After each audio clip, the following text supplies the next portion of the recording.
warahmatullahi wabarakatuh. Waalaikumsalam warahmatullahi wabarakatuh. Bagaimana kabarnya adik-adik? Baik, Kak. Baik, sebelum kita melakukan pertemuan hari ini, alangkah baiknya kita melakukan membaca doa terlebih dahulu. Adakah yang di sini adik-adik ingin memimpin untuk berdoa? Saya Kak.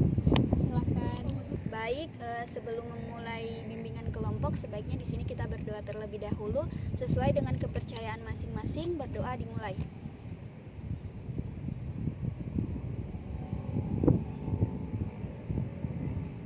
Berdoa selesai. Baik, terima kasih kepada adik yang sudah ingin memimpin doa hari ini. Sebelum melakukan kegiatan berikutnya, alangkah baiknya kita memperkenalkan diri satu persatu, dimulai dari saya. Perkenalkan, nama saya Mira Meswari sebagai pemimpin kelompok hari ini. Kemudian untuk perkenalan berikutnya, baiknya dimulai dari sebelah kanan. Baik, perkenalkan nama saya Melin. Halo Kak Melin. Baik, perkenalkan nama saya Delviana Manopo, biasa dipanggil Delvi. Halo Delvi. Halo. Perkenalkan nama saya Devliani, biasa dipanggil Vivi. Halo Vivi. Ade. Perkenalkan nama saya Teresa Smita, biasa dipanggil Tri. Halo Tri. Tri. Baik, terima kasih untuk sudah memperkenalkan namanya adik-adik. Sebelumnya di sini ada yang sudah pernah ikut bimbingan kelompok atau dengar apa itu bimbingan kelompok? Kalau ikut sih belum, mungkin kalau dengar sih ya itu kata-kata tidak asing. Baik, menurut Tri, apa itu bimbingan kelompok? Bimbingan kelompok itu mungkin sekadar memberikan sebuah topik untuk dibahas kepada sekelompok orang, mungkin lebih dari 5 atau 6. Ya, baik, betul. Apa yang dibilang Tri tadi sudah benar. Namun kali ini kita menggunakan teknik dengan namanya teknik field trip atau karya wisata. Maksudnya yaitu adalah bimbingan tapi dengan sekalian jalan-jalan seperti kita saat ini. Baik, sebelum melakukan bimbingan kelompok, alangkah baiknya saya punya peraturan dalam bimbingan kelompok kali ini, yaitu adik-adik datang melakukan bimbingan kelompok secara sukarela dan tidak ada paksaan dari siapapun. Kemudian peraturan kedua yaitu apabila yang ingin berbicara angkat tangan, atau ada yang ingin berbicara jangan saling memotong pembicaraan, baik saya ataupun adik dan teman-temannya. Untuk waktunya yaitu kita sesuaikan dengan topik yang akan kita bahas. Bagaimana peraturannya, sudah bisa disepakati? Sepakat. Baik, terima kasih. Selanjutnya kita akan masuk ke topik yaitu mengenal yaitu hutan kota yang sekarang kita tempati untuk bimbingan ini. Adapun dari hutan kota itu ada pengertiannya, tujuannya, dan manfaat atau fungsinya yang ada di sini. Sebelumnya adik-adik di sini sudah pernah atau pergi jalan-jalan ke hutan kota? Saya pernah, tapi di tempat, di kafe-kafenya. Ini saya tanya satu-satu supaya. Delvi, sudah pernah pergi ke hutan kota? Baru pertama kali. Oh, baru. Kalau Ade? Sudah pernah di tempat kulinernya. Oh iya. Kakak Tri, bagaimana? Saya kan pendatang Kak, jadi Tidak pernah. Oh baik, di sini saya akan jelaskan apa itu hutan kota. Hutan kota di sini yaitu adalah suatu hamparan lahan yang bertumbuh pohon-pohonan yang kompak dan rapat dalam wilayah perkotaan, baik pada tanah negara maupun tanah hak. Di dalam hutan kota itu ada beberapa tempat, yaitu ada tempat kulinernya, ada tempat wisatanya, dan ada tempat untuk seperti berolahraga atau untuk kegiatan-kegiatan seperti kayak hobinya kalian, kayak main basket atau seperti main skate, bersepeda. Mungkin dari adik-adik di sini ada pengertian tersendiri apa itu hutan kota. Mulai dari Tri. karena saya kan di kampungku kan tidak ada yang kayak hutan kota ini kecuali taman. Jadi cuma sekedar pepohonan. Kalau dari Ade, Kalau yang saya lihat di hutan kota di sini, khususnya kayak di Palu ini, biasa tempat kayak ada di salah satu sana tempat biasa orang tempat kerja kelompok atau lomba-lomba menari bisa jadi. kalau Adik Delvi, Kan saya baru pertama kali ke sini. Nah, menurut saya hutan kota ini ya cuman kayak ada pohon-pohon, oh iya. cuman banyak pohon-pohon saja. Kalau Meilin, Jadi kalau yang saya kan saya sudah pernah sudah sering datang kemari. Jadi yang saya dapat dari hutan kota ini tempat wisata seperti kayak kebanyakan pergi ke kafenya, ada tempat untuk buat foto-foto dengan wisata kayak apa ya, olahraga. ya baik. Apa yang dibilang adik-adik tadi itu sudah benar. Hutan kota itu disediakan untuk aktivitas untuk di kota tersebut, warga-warga di kota tersebut, seperti ingin di sini ada basket, ada futsal, ada skate, ada taman bermain, ada tempat kuliner. Seperti di tempat kita sekarang ada untuk orang seperti hanya ingin bersantai, hanya ingin melihat pemandangan dari atas melihat luasnya pemandangan di Kota Palu. Dan kerja kelompok. Dan juga bisa digunakan sebagai tempat kerja kelompok baik sekolah maupun mahasiswa. Baik, kan tadi sudah apa itu hutan kota. Sekarang kalian tahu tidak apa itu fungsi dari hutan kota tersebut? Mulai dari Meli. Fungsinya mungkin di sini kalau yang dari saya lihat tempat bersosialisasi, tempat orang-orang ketemu, berkumpul. Oh iya. Delvi, Nah, kan ini kan pertama kali saya di sini, datang di sini. Nah, yang saya lihat sih kebanyakan orang kayak bersantai, olahraga itu. oh iya. Ade, Kalau yang saya lihat fungsinya di sini sama kayak kakak Melin tadi, tempat bersosialisasi, tempat olahraga, tempat main skateboard, bisa diadakan event gitu.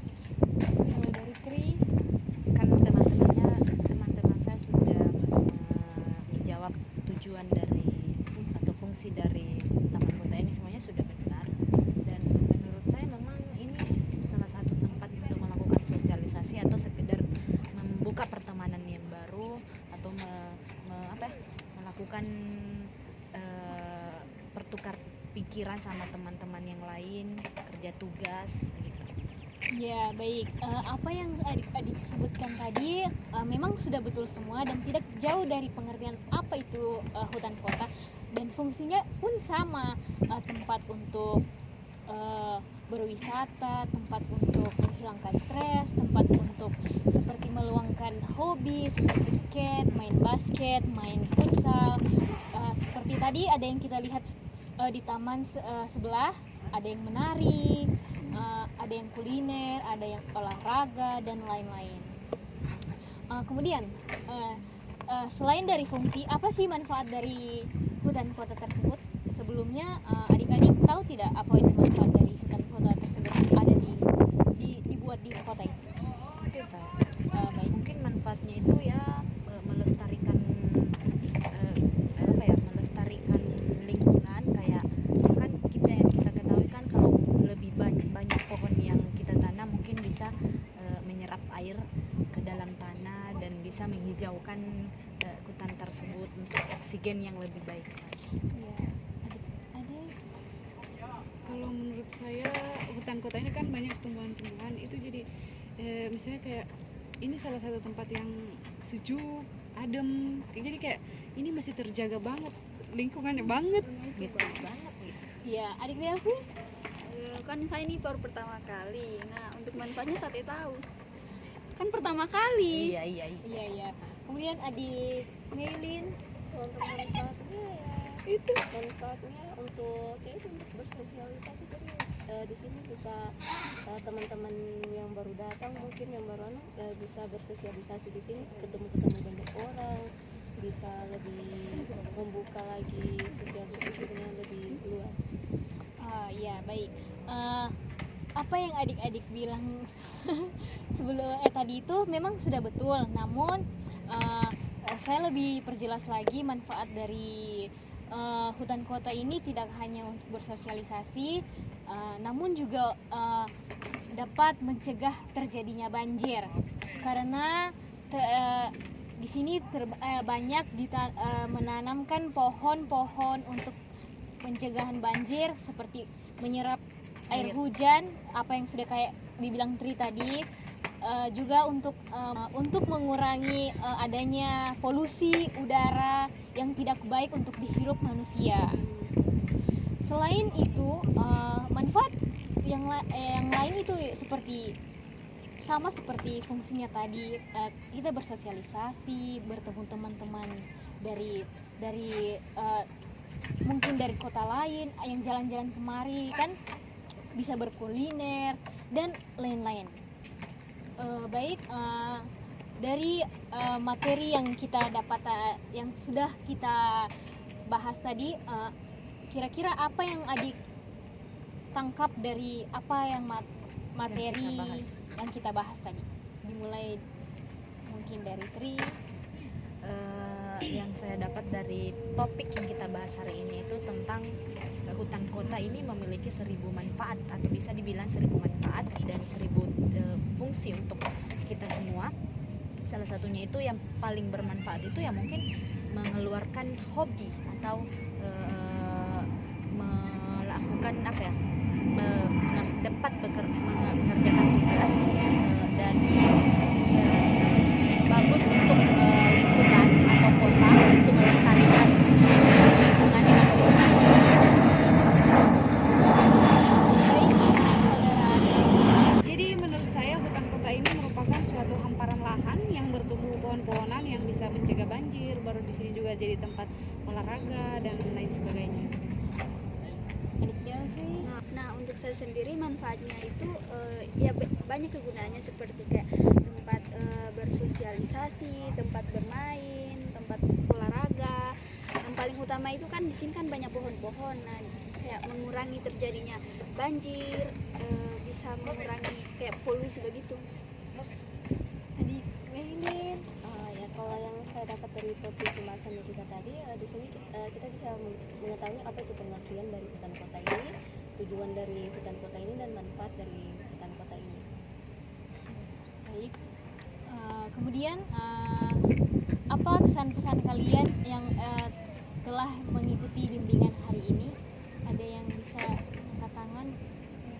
Mulai dari Ade. Baik, menurut saran dan Kesan dan pesan. baik, kesan dan pesan saya, semoga hutan kota ini lebih terjaga lagi, kayak setiap pengunjung di sini bisa menjaga, maksudnya kayak lampu-lampunya, lampu tamannya atau lampu di jalannya itu biasa ada yang kasih pecah kalau kayak anak-anak nakal, kalau biasa balap-balap. Nah, semoga itu bisa terjaga lagi agar ini hutan kota bisa berfungsi dengan baik. Ya. Tri mungkin. Kesan pesan saya setelah mengikuti kegiatan bimbingan konseling ini mungkin lebih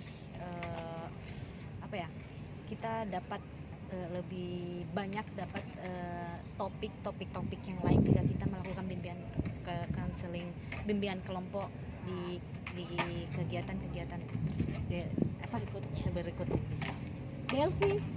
Menurut saya kesan dan pesannya itu di bimbingan kelompok kali ini ya cukup bagus. Kayak harapan kedepannya itu orang-orang di sekitar sini sih lebih menjaga ini adab. Iya. Lebih menjaga adab lah. Kayak tidak boleh buang sampah sembarangan, kayak di sini kan kayak banyak sampah, seharusnya kan ini dilestarikan, lebih dijaga lah. Kan ini kan salah satu wisata Kota Palu. Adik Melin. Kalau saya kesan dan pesannya, di sini kalau kesannya dalam bimbingan kelompok ini sudah bagus, kita bisa banyak dapat manfaat dari bimbingan kelompok ini. Untuk pesannya di sini kan kita ambil hutan kota, jadi pesannya itu untuk hutan kotanya ini boleh digunakan ya secara semestinya jangan membuang sampah sembarang atau digunakan untuk digunakan orang-orang untuk melakukan hal-hal yang tidak sebenarnya dilakukan di tempat ini, karena ini kalau boleh ditahu ini tempat umum, jadi kita boleh melestarikan lah ini, karena ini hutan kota Palu, jadi ini tempat berwisata, jadi mari kita sama-sama untuk melestarikannya kembali. Oke, baik. Terima kasih untuk kesan-pesannya adik-adik. Baik, terima kasih adik-adik telah mengeluarkan kesan dan pesan untuk pertemuan kali ini. Baik, saya tutup pertemuan hari ini dengan alangkah baiknya dengan berdoa terlebih dahulu. Adakah yang ingin memimpin doa hari ini untuk menutup? Baik, sebelum kita pulang selesai pemilihan kelompok ini, alangkah baiknya kita berdoa menurut kepercayaan kita masing-masing. Berdoa dimulai. Selesai. Baik, untuk bimbingan hari ini kita selesaikan dan akhiri sampai di sini. Sampai berjumpa. Semoga kita bisa melanjutkan bimbingan berikutnya dan semoga kita bisa bertemu lagi di bimbingan berikutnya. Saya akhiri, wabillahi taufiq wal hidayah. Wassalamualaikum warahmatullahi wabarakatuh. Waalaikumsalam warahmatullahi wabarakatuh.